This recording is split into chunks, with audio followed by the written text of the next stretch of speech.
वंदे पुरुषोत्तमम। आलोचना प्रसंग प्रथम खंड से 29 नवंबर सन 1941 की वार्तालाप। श्री ठाकुर जी के एक भक्त सुबोध दास साहा ने श्री ठाकुर जी से पूछा कि हम अपनी दुर्बलताओं से कैसे छुटकारा पा सकते हैं। उन्हें हम पहचानते हैं, उसके बावजूद उससे पिंड नहीं छुड़ा पाते हैं। श्री ठाकुर ने ललित भंगिमा में छंद की आवृत्ति की। बोले, पापे जखन आसे घृणा, आसे आक्रोश अपमान, इष्ट प्राण फेंपे उठे तौखन पापेर परित्राण। अर्थात पाप से जब घृणा आती है और उस पर क्रोध आता है, अपमान महसूस करते हैं, उस समय मन इष्ट प्राणता से भर उठता है और तभी पाप से छुटकारा मिलता है। तत्पश्चात बोले, दुर्बलताओं के प्रति हमारा अनुराग रहता है, उनको आदर करते हैं, यत्न से पोष कर रखते हैं, इसीलिए वे हमारे यहाँ अपना स्थान बना लेते हैं। उनकी यदि चाह न करें, उन्हें अपने यहाँ आश्रय नहीं दें, तो वे हमारे यहाँ कैसे टिक सकती हैं। ऐसे आचरण के प्रति जब घृणा और आक्रोश आते हैं तो उसके निकट आत्मसमर्पण करने में अपमान बोध होता है। उस समय समझा जा सकता है कि वस्तुतः उसे हम नहीं चाहते, पर सिर्फ निगेटिवली नेतिवाचक भाव से उनसे छुटकारा पाने की चेष्टा बहुधा उनमें और भी आबद्ध कर देती है। उसी संवेग से दुर्बलता के समय व्यवहारिक रूप से इष्ट और सत्य में अपने को वास्तविक रूप में नियोजित करना चाहिए। शरीर और मन को इतना व्यापृत कर देना चाहिए जिससे दूसरी ओर नजर डालने का मौका ही नहीं मिले। इस प्रकार करते हुए वे स्वतः हमसे दूर हट जाएंगे। इष्टनिष्ठ व्यक्ति नंगी तलवार की तरह होता है। वह किसी तरह इष्ट विरोधी दुर्बलता के साथ कंप्रोमाइज सुलहनामा नहीं करता है। मनुष्य की विकृत स्वार्थ बुद्धि के विषय में चर्चा चली।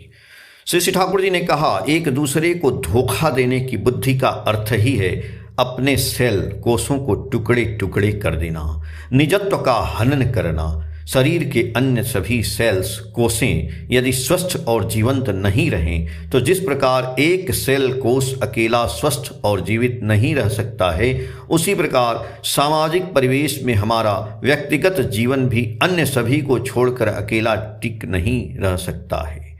उसमें उसका अस्तित्व ही अचल हो जाएगा। परिवेश के पोषण से वंचित होने के फलस्वरूप वह सूख जाएगा। इसीलिए परस्पर स्वार्थान्वित होकर सभी एक साथ मिलजुल कर चलें तो प्रत्येक को सबसे अधिक व्यक्तिगत लाभ है। शरीर की प्राण शक्ति के पोषण में जिस प्रकार शरीर के कोषों में एक अछेद्य संहति प्रस्फुटित होती है, उसी प्रकार समाज जीवन में भी सभी के सत्तापूर्ण पोषणी जीवंत नर विग्रह के प्रति अनुगत्य के माध्यम से ऐसी संहति और सहयोगिता का अभ्युदय होता है। इसकी उपेक्षा कर सिर्फ स्वार्थ बुद्धि से किंतु पारस्परिक स्वार्थ रक्षा की उपयोगी अवस्था की सृष्टि नहीं की जा सकती है। 30 नवंबर सन 1941 की श्री ठाकुर जी से वार्तालाप। आज भी प्रातःकाल श्री ठाकुर के निकट तासु में यथारीति आलोचना की बैठक बैठी।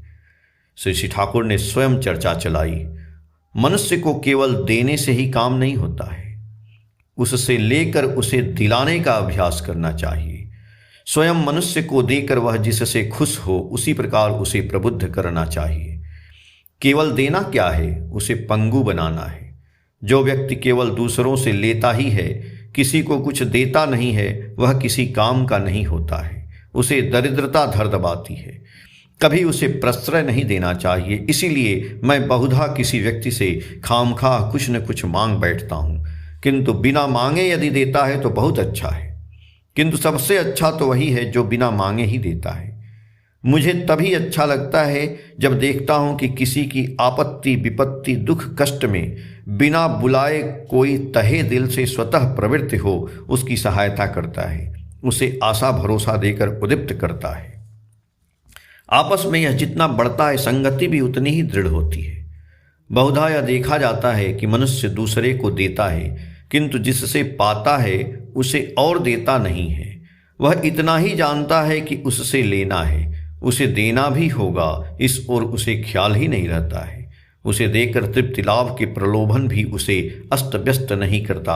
ऐसा ढंग अच्छा नहीं है। और यह अकृतज्ञता का ही दूसरा रूप है। इसमें मनुष्य की उन्नति ब्लॉक्ड, रुद्ध हो जाती है। प्राप्ति के उत्स को पुष्ट करने के बजाय जो केवल दूसरे को देता ही है, ऐसे दान की आड़ में बहुधा आत्म प्रतिष्ठा की बुद्धि दिख पड़ती है। इस प्रकार चलते रहने से प्रवृत्ति के और भी अनेक गुल खिलते हैं, उनमें मनुष्य उलझ जाता है। स्वस्थ कर्म दीपना उसकी नहीं रहती है, कर्म जाल बुने जाते हैं। खास दिशा में उसका जौलुस फूट उठने पर भी हर तरह से सुसंगत रूप में वह किसी प्रकार सुनियंत्रित चरित्र और जीवन लाभ नहीं कर सकता। ऐसा व्यक्ति सुख का संधान नहीं पाता है। सार यह है, जहाँ यह देखो कोई उपकारी का उपकार नहीं करता है, माँ बाप के लिए कुछ नहीं करता है, गुरुजन या गुरु के लिए कुछ नहीं करता है, पर दूसरे के लिए करता है, तो समझ लो वह वृत्ति की सेवा कर रहा है। उसकी ऐसी सेवा न उसके काम में आएगी और न दूसरे के लिए ही। अंत में उससे उसकी रक्षा नहीं होगी। आलोचना प्रसंग प्रथम खंड से पेज संख्या 170, 171 और 172 से। जय गुरु।